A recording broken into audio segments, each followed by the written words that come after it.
Hello friends, कैसे आप सब लोग। आई होप आप सब अच्छे से होंगे। Welcome to the channel JK education circle. हम पढ़ रहे थे लाइफ प्रोसेसेस, जिसमें हमने न्यूट्रिशन का जो सब टॉपिक है वो कंप्लीट कर लिया। यहाँ पे आज हम देखेंगे रेस्पिरेशन इन प्लांट्स। क्या प्लांट्स भी रेस्पायर करते हैं? क्या प्लांट्स में भी गैसेस एक्सचेंज होता है? हाँ बिल्कुल, प्लांट्स में भी गैसेस एक्सचेंज होता है। ठीक है, रेस्पिरेशन होती है प्लांट्स में। क्या प्लांट्स में रेस्पिरेटरी ऑर्गन्स होते हैं जैसे कि ह्यूमन बीइंग्स में होते हैं? नहीं, प्लांट्स में रेस्पिरेटरी ऑर्गन्स नहीं होते, रेस्पिरेटरी सिस्टम नहीं होता है। बट प्लांट्स कैसे रेस्पायर करते हैं फिर? प्लांट्स रेस्पायर करते हैं थ्रू स्टेम, लीव्स और रूट्स के थ्रू। ठीक है, स्टेम, रूट्स और लीव्स। लीव्स में क्या होता है? Stomata. Stomata small pores present होते हैं, उनके थ्रू रेस्पायर करता है। स्टेम, जो वुडी स्टेम होता है, उनमें भी पोर्स होते हैं जिनको लिंटेसल्स बोला बोला जाता है। क्या? लिंटेसल्स। उन वो भी पोर्स टाइप के होते हैं और वही के थ्रू रेस्पायर करते हैं प्लांट्स। और एक है रूट्स। रूट हेयर प्रेजेंट होते हैं रूट्स में, तो रूट हेयर्स के थ्रू रेस्पायर करते हैं प्लांट्स। ठीक है, तो इन थ्री पार्ट्स जो प्लांट्स में प्रेजेंट होते हैं, लीव्स, ठीक है, रूट्स एंड स्टेम, इनके थ्रू प्लांट्स रेस्पायर करते हैं। अब प्लांट्स रेस्पायर कब करते हैं, दिन में या रात में? पहले हमने एक प्रोसेस पढ़ी थी, फोटोसिंथेसिस। जो भी ऑटोट्रॉपिक प्लांट्स है, फोटोसिंथेटिक प्लांट्स है, फोटोसिंथेटिक ऑर्गेनिजम्स है, वो खुद प्रिपेयर करते हैं food through the process of photosynthesis. Photosynthesis process के थ्रू खुद फूड प्रिपेयर करते हैं और उसी फूड को वो यूटिलाइज भी करते हैं, ताकि वो जो सेल्स है प्लांट्स में प्रेजेंट है या ऑर्गेनिज्म में प्रेजेंट है, वो अपनी प्रोसेसेस, जो अपनी फंक्शंस कंटिन्यूसली परफॉर्म कर सके। उसके लिए एनर्जी की भी जरूरत होती है। तो फोटोसिंथेसिस, हम मैंने यहाँ पे पिक्चर लेके आया हूं मैं, तो यहाँ पे देखेंगे हम डे टाइम पे क्या होता है। देखो डे टाइम पे क्या होता है। डे टाइम पे फोटोसिंथेसिस होती है। क्या होती है? फोटोसिंथेसिस होती है। लाइट एनर्जी को कन्वर्ट करते हैं केमिकल एनर्जी में। केमिकल एनर्जी में कन्वर्ट करने के बाद वहां से क्या निकलता है? ग्लूकोज निकलता है। क्या निकलता है? ग्लूकोज। पहले क्या किया? लाइट एनर्जी आई, वहां से क्या हुआ? H2O ब्रेक हुआ। H2O ब्रेक हुआ, क्या हुआ? वाटर ब्रेक हुआ। टू टाइम्स वाटर ब्रेक हुआ, वहां से निकला टू टाइम्स O2। और क्या निकला? Two times H2। ठीक है, ये वहां से रिलीज, इसका मतलब ऑक्सीजन रिलीज हुआ।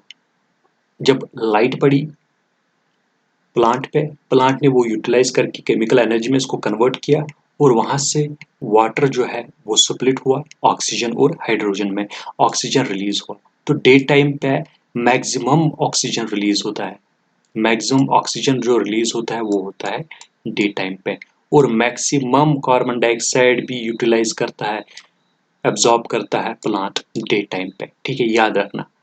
डे टाइम पे कार्बन डाइऑक्साइड मैक्सिमम यूटिलाइज करता है, मैक्सिमम एब्जॉर्ब करता है प्लांट कार्बन डाइऑक्साइड, और मैक्सिमम रिलीज करता है ऑक्सीजन डे टाइम पे plant during the process of photosynthesis.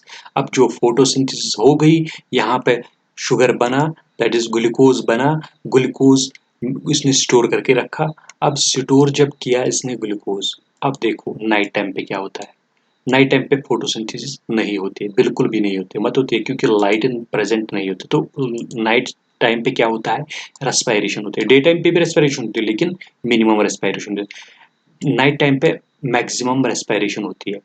क्या रेस्पायरेशन, क्या होता है? ऑक्सीजन इनटेक और कार्बन डाइऑक्साइड बाहर निकलता है। क्या प्लांट्स भी ऑक्सीजन लेते हैं? हाँ बिल्कुल, प्लांट्स भी ऑक्सीजन लेते हैं। अब नाइट टाइम में क्या हुआ है, इनको अब एनर्जी भी चाहिए। ठीक है, सेल्स जो फंक्शंस अपनी परफॉर्म करने के लिए उनको एनर्जी भी चाहिए। तो अब ये जो ग्लूकोज बना C6H12O6 जो बना, C6H12O6 जो बना, इसको ब्रेक करने के लिए ऑक्सीजन की जरूरत है। मतलब ऑक्सीडेशन जब हम ग्लूकोज की करेंगे, वहां से क्या निकलेगा? वहां से निकलेगा CO2। कार्बन डाइऑक्साइड निकलता है, ठीक है, H2O निकलता है, वाटर निकलता है और निकलती है एनर्जी। क्या निकलती है? ATP। एनर्जी यही यूज करते हैं cells to perform the functions. इसका मतलब ऑक्सीजन चाहिए किसको? प्लांट्स को चाहिए ऑक्सीजन। नाइट टाइम पे ऑक्सीजन चाहिए प्लांट्स को, ताकि जो ये ग्लूकोज है ये ब्रेक डाउन हो जाए और वहां से एनर्जी ये यूटिलाइज कर ले, ताकि जो इसके सेल्स है वो प्रॉपरली फंक्शन कर ले। नाइट टाइम में क्या होता है? ऑक्सीजन ये कम रिलीज करता है, ये तो ऑक्सीजन ज्यादा लेता है ना, और कार्बन डाइऑक्साइड मैक्सिमम रिलीज करता है एट द नाइट टाइम। इसीलिए नाइट टाइम पे पेड़ के नीचे नहीं सोना चाहिए था, वरना आप कार्बन डाइऑक्साइड ज्यादा लोगे, ठीक है, उससे प्रॉब्लम हो जाएगी। तो नाइट टाइम पे पेड़ के नीचे सोना मना है। और क्यों? क्योंकि जो प्लांट्स है वो कार्बन डाइऑक्साइड ज्यादा रिलीज करते हैं एट नाइट टाइम और ऑक्सीजन क्या एब्जॉर्ब कर लेते हैं नाइट टाइम। इसको बोला जाता है cellular respiration during the night time. I hope यहाँ तक पूरा समझ आया होगा आपको कि डे टाइम पे क्या होता है और नाइट टाइम पे क्या होता है, और कैसे प्लांट्स जो है डे टाइम पे कार्बन डाइऑक्साइड एब्जॉर्ब कर लेते हैं और नाइट टाइम पे ऑक्सीजन एब्जॉर्ब कर लेते हैं, ठीक है। चलो आगे देखेंगे अब नेक्स्ट।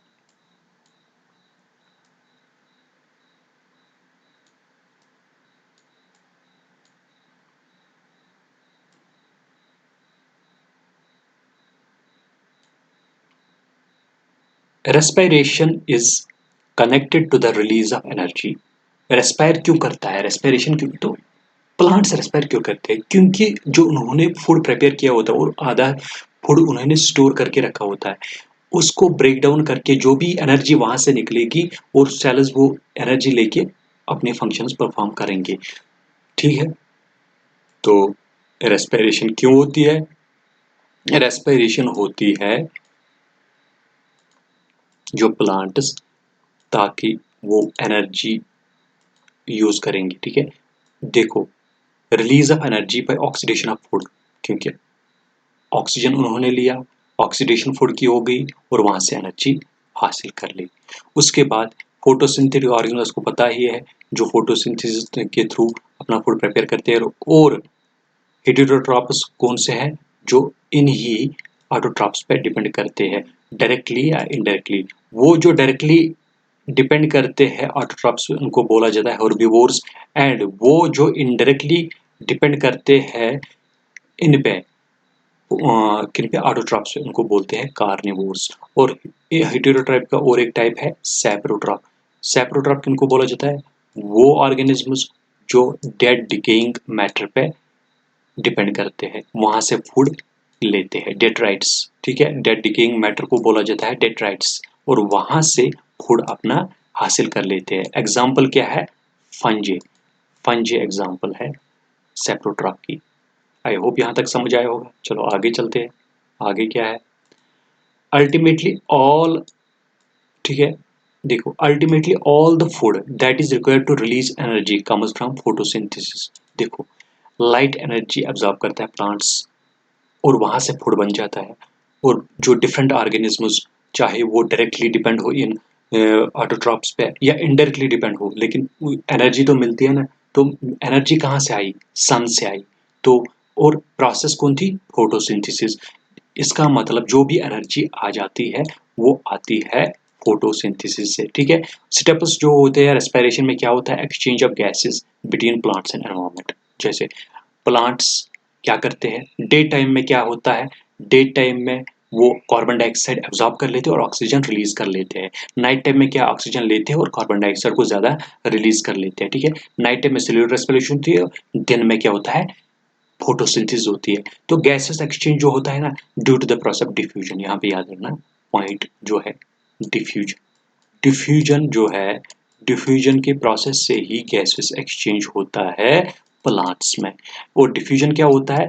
जब गैसेस मूव करते हैं higher concentration to the lower concentration, higher concentration से लोअर कंसेंट्रेशन की तरफ मूव करते हैं गैसेस, तो क्या होता है? गैसेस एक्सचेंज होता है between the plant and the environment, ठीक है। और क्या होता है? Very little transport of gases if required. Cellular respiration, breaking of carbon carbon singular bond. Night time में क्या होता है, जो भी फूड वो स्टोर करके रखते हैं वो क्या लेते हैं, ऑक्सीजन लेते हैं और वो ब्रेक डाउन होके वहां से एटीपी निकलता है, जो सेल्स यूज करके अपनी जो फंक्शंस है प्रॉपर फंक्शंस परफॉर्म कर लेते हैं। ठीक है, यहां तक आपको समझ आया होगा। जो रेस्पिरेशन है वो एम्फीबोलिक एंड एक्सर्गोनिक प्रोसेस है। एम्फीबोलिक और एक्सर्गोनिक प्रोसेस है। इसका क्या मतलब है? एम्फीबोलिक एनाबॉलिक और कैटाबॉलिक। इसका मतलब वो एनाबॉलिक प्रोसेसेस भी होती है और कैटाबॉलिक प्रोसेस भी होती है। क्या? कॉम्प्लेक्स मॉलिक्यूल्स सिंपलर मॉलिक्यूल्स में भी कन्वर्ट होते हैं और सिंपल मॉलिक्यूल्स कॉम्प्लेक्स मॉलिक्यूल्स में कन्वर्ट होते हैं। इसका मतलब रेस्पिरेशन क्या होता है? एम्फीबोलिक इन नेचर। एक्सर्गोनिक, एक्सर्गोनिक ये जो है पॉजिटिव एनर्जी ट्रांसफर होती है किसके दरमियान? From the plants to environment. होती है कि नहीं? प्लांट से एनवायरमेंट में क्या होती है? पॉजिटिव एनर्जी ट्रांसफर होती है, उसको बोला जाता है एक्सर्गोनिक प्रोसेस। ये इंपॉर्टेंट पॉइंट है यहाँ पे, respiration amphibolic and exergonic process है। उसके बाद next, the compounds that is oxidised during the process of respiration. और वो कंपाउंड जो ऑक्सीडाइज होते हैं रेस्पिरेशन के प्रोसेस के टाइम, उनको बोला जाता है रेस्पिरेटरी सबस्ट्रेट। इंपॉर्टेंट पॉइंट है यहाँ पे, वो कंपाउंड जो ऑक्सीडाइज होता है रेस्पिरेशन के टाइम पे, जब सेल्यूलर रेस्पिरेशन होती है एट नाइट टाइम, जो भी कंपाउंड ऑक्सीडाइज होता है, ब्रेक डाउन होता है किसका, किसी भी कंपाउंड को, जो भी कंपाउंड ब्रेक डाउन होगा उसको बोला जाता है रेस्पिरेटरी सबस्ट्रेट। कार्बोहाइड्रेट हो सकता है, फैट हो सकता है, प्रोटीन, ऑर्गेनिक एसिड हो सकता है। Organic acid, malic acid are used as a respiratory substrate in succulent xerophytes, CAM plants during the days।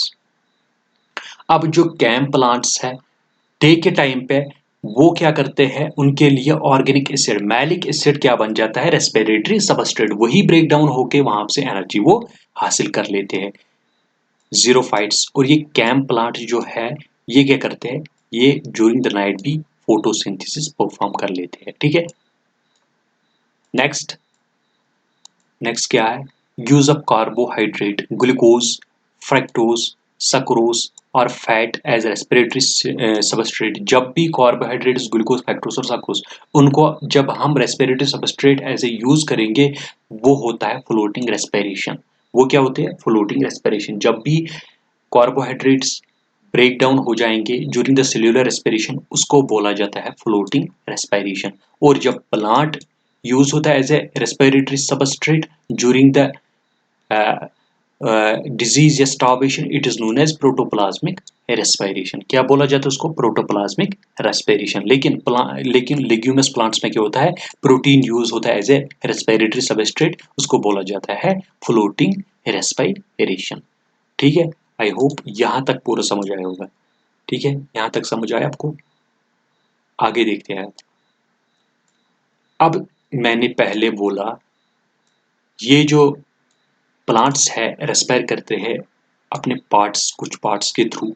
पहले हम देखेंगे रूट हेयर्स। यहाँ पे देखो, ये है यहाँ पे रूट हेयर्स, ये है यहाँ पे रूट हेयर्स, और ये सॉइल पार्टिकल्स है यहाँ पे। इनमें एयर स्पेसेस है, यहाँ पे जो है हाई कंसंट्रेशन है और रूट्स में लो कंसंट्रेशन। हाई कंसंट्रेशन से लो कंसंट्रेशन की तरफ गैसेस एक्सचेंज होता है, तो रूट्स के थ्रू ही वो अपना ऑक्सीजन एब्जॉर्ब कर लेते हैं। ठीक है, और यहाँ पे देखो लेंटिसल्स, ये जो है स्टेम में प्रेजेंट होते छोटे छोटे पोर्स, इनके थ्रू भी रेस्पायर करता है प्लांट। उसके बाद नीचे क्या है? स्टोमेटा। देखो स्टोमेटा, स्टोमेटा ये लीफ में प्रेजेंट होता है। Stomata opening and closing of stomata हो जाता है। फोटोसिंथेसिस के थ्रू क्या होता है? Carbon dioxide in and oxygen out. Carbon dioxide ये अब्जॉर्ब कर लेता है और ऑक्सीजन वाटर बाहर निकलता है। लेकिन डे के टाइम पे, फोटोसिंथेसिस के टाइम पे, ये कार्बन डाइऑक्साइड अब्जॉर्ब कर लेता है और रिलीज करता है ऑक्सीजन। लेकिन नाइट टाइम में जब सेल्यूलर रेस्पिरेशन होता है तब क्या करता है? ऑक्सीजन को एब्जॉर्ब कर लेता है और कार्बन डाइऑक्साइड को रिलीज करता है। ठीक है, ड्यूरिंग ट्रांसपायरेशन वाटर क्या करता है? रिलीज करता है, pulls on water from the roots. Roots से लेके लीव्स के थ्रू रूट्स में से एब्जॉर्ब करता है वाटर और लीव्स के थ्रू क्या करता है, रिलीज करता है वाटर ड्यूरिंग द ट्रांसपिरेशन। ये आगे वाला चैप्टर होगा ट्रांसपिरेशन, पूरा हम देखेंगे। आज का जो लेक्चर है यहाँ पे खत्म होता है। आज हमने देखा रेस्पिरेशन कैसे होती है प्लांट्स में, ठीक है, इंपॉर्टेंट टॉपिक था। नेक्स्ट टॉपिक जो होगा वो होगा ट्रांसपिरेशन, कैसे वाटर जो है वाटर लॉस होता है प्लांट्स में, वो पूरा मैकेनिज्म हम देखेंगे, कल देखेंगे ट्रांसपिरेशन इन प्लांट्स। चलो मिलते हैं कल दूसरे लेक्चर के साथ, तब तक के लिए खुदा हाफिज।